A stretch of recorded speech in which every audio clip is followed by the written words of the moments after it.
Hi all, അസ്സലാമലൈക്കും. Welcome back to Silna's kitchen. ഇന്നത്തെ recipe നല്ല ക്രിസ്പി ആയിട്ടുള്ള അടിപൊളി ഒരു സമൂസയുടെ റെസിപ്പിയാണ്. ഇതിൻ്റെ മസാലയൊക്കെ നല്ല ടേസ്റ്റി ആയിട്ടുള്ള ഒരു അടിപൊളി മസാലയാണ്. അതുകൊണ്ട് തന്നെ വീഡിയോ സ്കിപ്പ് ചെയ്യാതെ മുഴുവനായിട്ടൊന്ന് കണ്ടു നോക്കണേ. റെസിപ്പിയിലോട്ട് കിടക്കുന്നതിന് മുമ്പായി സിൽനാസ് കിച്ചൺ ചാനൽ ആദ്യമായിട്ട് കാണുന്നവരാണെങ്കിൽ പ്ലീസ് ഒന്ന് സബ്സ്ക്രൈബ് ചെയ്തേക്കണേ. ഒപ്പം തന്നെ ഈ വീഡിയോസ് നിങ്ങൾക്ക് ഇഷ്ടപ്പെടുകയാണെങ്കിൽ ഒരു ലൈക്ക് ചെയ്ത് ഷെയർ ചെയ്ത് സപ്പോർട്ട് ചെയ്യാനും മറക്കരുത്. ഇനി നമുക്ക് ഇതെങ്ങനെയാണ് തയ്യാറാക്കുന്നതെന്ന് നോക്കാം. ഇതിനായിട്ട് ആദ്യം തന്നെ ഞാനിവിടെ ഫ്രൈ ചെയ്ത് വെച്ചിരുന്ന ചിക്കനാണ് ഇതുപോലെ മിക്സിയുടെ ജാറിലിട്ടിട്ടൊന്ന് ക്രഷ് ചെയ്തെടുത്തിട്ടുള്ളത്. സാധാരണ നമ്മൾ ചിക്കന് കുക്കറിൽ വേവിച്ചതിന് ശേഷം ഇതുപോലെ ക്രഷ് ചെയ്തെടുത്താലും കുഴപ്പമൊന്നുമില്ല. ഫ്രൈ ചെയ്ത് വെച്ചിരുന്ന ചിക്കൻ ഇതുപോലെ ക്രഷ് ചെയ്തെടുത്തു കഴിഞ്ഞാൽ അതിനൊരു പ്രത്യേക ടേസ്റ്റാണ്. അതിനാണ് ഞാൻ ഇതുപോലെ എടുത്തിട്ടുള്ളത്.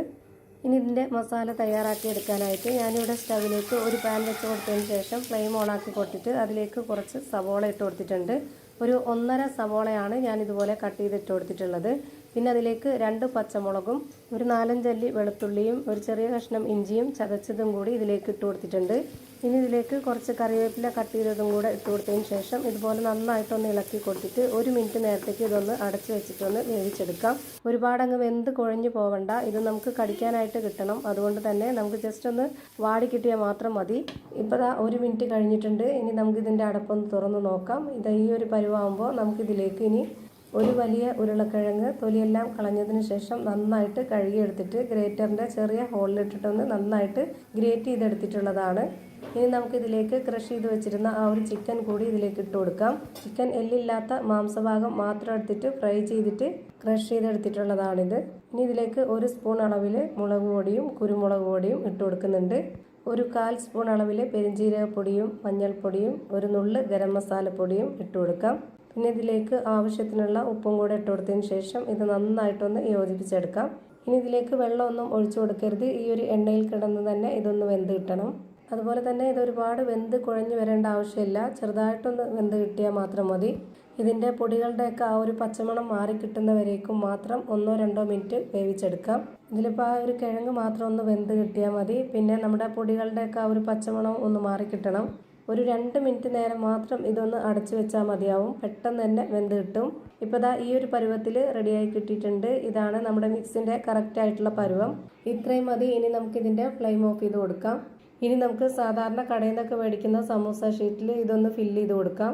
ഒരു ബൗളിൽ കുറച്ച് വെള്ളം ഒഴിച്ച് കൊടുത്തിട്ട് കുറച്ച് മൈദപ്പൊടി ഇട്ട് കൊടുത്തതിന് ശേഷം ഇതുപോലെ നന്നായിട്ട് ഇളക്കി കൊടുത്ത് വെച്ചിട്ടുണ്ട്. ഇനി ഇതിൽ നിന്നും ഒരു ഷീറ്റ് എടുത്തതിന് ശേഷം ഇതുപോലെ ഒന്ന് മടക്കി കൊടുക്കുന്നുണ്ട്. ഇപ്പോൾ ഇത് എല്ലാവർക്കും അറിയാവുന്ന കാര്യമാണ്, ഷീറ്റ് മടക്കിയിട്ട് ഇതുപോലെ അതിനുള്ളിലേക്ക് ഫില്ലിങ്സ് വെച്ച് കൊടുക്കാനൊക്കെ. പുതിയതായിട്ടൊക്കെ കുക്കിംഗ് ചെയ്യുന്നവർ ആരെങ്കിലും ഉണ്ടെങ്കിൽ അവർക്കിത് കണ്ടിട്ട് മനസ്സിലായിക്കോട്ടെ എന്ന് കരുതിയിട്ടാണ് കാണിക്കുന്നത്. ഞാനിപ്പോൾ ഇതേപോലെ ഒന്ന് മടക്കി കൊടുത്ത ശേഷം ഇതിനുള്ളിലേക്ക് ആ ഒരു മസാല വെച്ച് കൊടുക്കുന്നുണ്ട്. അതുപോലെ ഇതിലേക്ക് ഒരുപാട് അങ്ങ് ഫില്ല് ചെയ്ത് കൊടുക്കരുത്. അങ്ങനെ ആകുമ്പോൾ ഇത് കറക്റ്റ് ആ ഒരു ഷേപ്പ് കിട്ടത്തില്ല മടക്കി കൊടുക്കുമ്പോൾ. ഇനി ഇതിൻ്റെ മറ്റേ അറ്റം മടക്കി കൊടുക്കുന്നതിന് മുമ്പായിട്ട് ഇതുപോലെ കുറച്ച് മൈദാമാവ് ഒന്ന് പുരട്ടി കൊടുക്കുന്നുണ്ട്. ഇനി ഇത് തിരിച്ച് മടക്കി കൊടുക്കുമ്പോഴത്തേക്ക് ഈ ഒരു ഷീറ്റിൽ ഇത് നന്നായിട്ട് ഒട്ടിയിരുന്നോളും. അപ്പോൾ ഇതിൻ്റെ ഫില്ലിങ്സ് ഒന്നും പുറത്തു പോവുകയില്ല. ഇനി ഈ ഒരു ഭാഗത്തു കൂടി നമ്മൾ ഇതുപോലെ ഈ മാവ് വെച്ച് കൊടുക്കണം. എന്നിട്ട് ഈ ഒരു അറ്റ ഭാഗം ഇതിൻ്റെ ഉള്ളിലേക്ക് തിരികെ വെച്ച് കൊടുക്കുന്നുണ്ട്. ഇത്രയേ ഉള്ളൂ. ഭയങ്കര സിമ്പിളാണ് ഇത് തയ്യാറാക്കി എടുക്കാനായിട്ട്. ഇപ്പോൾ കണ്ടില്ല, നല്ലൊരു ഷേപ്പിൽ കിട്ടിയിട്ടുണ്ട്. ഇനി ഇതേപോലെ തന്നെ ഒരെണ്ണം കൂടെ കാണിച്ചു തരാം. ആദ്യം തന്നെ ഷീറ്റ് നമ്മൾ ഇതുപോലെ ഒരു ബോർഡിലേക്ക് വെച്ച് കൊടുക്കുക. അതിൻ്റെ ഈ ഒരു അറ്റ ഭാഗം ഇതുപോലെ മൂലയാക്കിയിട്ട് ഒന്ന് മടക്കി കൊടുക്കുക. അതേപോലെ തന്നെ ഒന്നുകൂടി അത് മടക്കി കൊടുത്തതിന് ശേഷം അതിനുള്ളിലേക്ക് ഫില്ലിങ്സ് വെച്ച് കൊടുക്കുക. ഒരുപാട് നിറയെ വെച്ച് കൊടുക്കാതെ കുറച്ച് മാത്രം വെച്ച് കൊടുത്തിട്ട് ഇതിൻ്റെ ഈ ഒരു വക്ക് ഭാഗത്ത് നമ്മൾ മൈദാമാവ് ഒന്ന് തേച്ച് കൊടുത്തതിന് ശേഷം ഇതുപോലെ ഒന്ന് ഒട്ടിച്ചു കൊടുക്കുക. ഇനി ഇതിൻ്റെ ഈ ഒരു വക്ക് ഭാഗത്ത് കൂടി ഈ ഒരു മൈദാമാവ് വെച്ച് കൊടുത്തതിന് ശേഷം ഇതിനുള്ളിലേക്ക് ഈ ഒരു ഷീറ്റ് മടക്കി വെച്ച് കൊടുക്കണം. അപ്പോൾ ഇതാ രണ്ടാമത്തെയും ഇവിടെ റെഡിയായി കിട്ടിയിട്ടുണ്ട്. ഇതേപോലെ തന്നെ എല്ലാം ചെയ്തെടുക്കുക. ഇനി ഇതൊന്ന് ഫ്രൈ ചെയ്തെടുക്കാനായിട്ട് ഒരു പാൻ സ്റ്റവിലേക്ക് വെച്ച് ഫ്ലെയിം ഓണാക്കി കൊടുത്തിട്ടുണ്ട്. അതിലേക്ക് കുറച്ച് ഓയിൽ ഒഴിച്ച് കൊടുത്തതിന് ശേഷം ഓരോന്നോരോന്നായി ഇട്ട് കൊടുത്തിട്ടുണ്ട്. എണ്ണ നന്നായിട്ട് ചൂടായിട്ട് വന്നു കഴിഞ്ഞാൽ മീഡിയം ഫ്ലെയിമിൽ ഇട്ട് കൊടുത്തിട്ട് വേണം ഇത് തിരിച്ചും മറിച്ചും ഇട്ട് കൊടുത്തിട്ട് ഫ്രൈ ചെയ്തെടുക്കാനായിട്ട്. ഒരുപാട് ഫ്ലെയിം കൂട്ടി വെച്ച് ഫ്രൈ ചെയ്തെടുക്കരുത്, അപ്പോൾ പെട്ടെന്ന് തന്നെ കരിഞ്ഞു പോകും. ഇനി ഇതെല്ലാം ഒന്ന് തിരിച്ചിട്ട് കൊടുക്കുന്നുണ്ട്.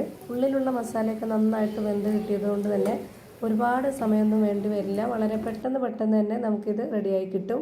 ഒരു 4-5 സെക്കൻഡ് ആ ഒരു ഭാഗം കൂടെ വേവിച്ചെടുത്തതിന് ശേഷം ഒന്നുകൂടി തിരിച്ചിട്ട് കൊടുക്കാം. ഈ ഒരു മുകൾ ഭാഗത്തിന്റെ വേവ് കറക്റ്റ് ആണ്. ഇതേപോലെ താഴ്ഭാഗം കൂടെ ഒന്ന് വെന്ത് വരട്ടെ. ഒരു 2 സെക്കൻഡ് ഈ ഒരു ഭാഗം കൂടെ ഒന്ന് വേവിച്ചെടുത്തതിന് ശേഷം ഇനി നമുക്ക് എണ്ണയിൽ നിന്ന് കോരി മാറ്റാം. ഇതുപോലെ തന്നെ റെഡിയാക്കി വെച്ചിട്ടുള്ള എല്ലാം ഫ്രൈ ചെയ്ത് ഒരു പാത്രത്തിലേക്ക് മാറ്റിയിട്ടുണ്ട്. അപ്പോൾ ഇതാ ഭയങ്കര സിമ്പിൾ ആയിട്ടുള്ള അടിപൊളി ടേസ്റ്റി ആയിട്ടുള്ള നല്ല ക്രിസ്പി ആയിട്ടുള്ള ഒരു സമൂസ റെഡിയായി കിട്ടി. ഇനി ഇതിന്റെ അകം എങ്ങനെയാണ് ഇരിക്കുന്നതെന്ന് അറിയാനായിട്ട് ഞാൻ ഇതൊന്ന് പൊട്ടിച്ച് കാണിച്ചു തരാം. അപ്പോൾ ഇതാ ഇത്രയേ ഉള്ളൂ ഇന്നത്തെ വീഡിയോ ഇഷ്ടമായാൽ ലൈക്ക് ചെയ്യാനും കമന്റ് ചെയ്യാനും ഷെയർ ചെയ്യാനും മറക്കരുത്. അതുപോലെ തന്നെ ഞാനിടുന്ന പുതിയ വീഡിയോസ് നോട്ടിഫിക്കേഷനായിട്ട് കിട്ടുന്നതിന് വേണ്ടി സബ്സ്ക്രൈബ് ചെയ്ത് ബെല്ലൈക്കൺ അമർത്തി അതിൽ ഓൾ എന്ന ഓപ്ഷൻ എനേബിൾ ചെയ്ത് കൊടുക്കാനും മറക്കരുത്. പുതിയൊരു വീഡിയോയുമായി വീണ്ടും വരും. Thank you for watching.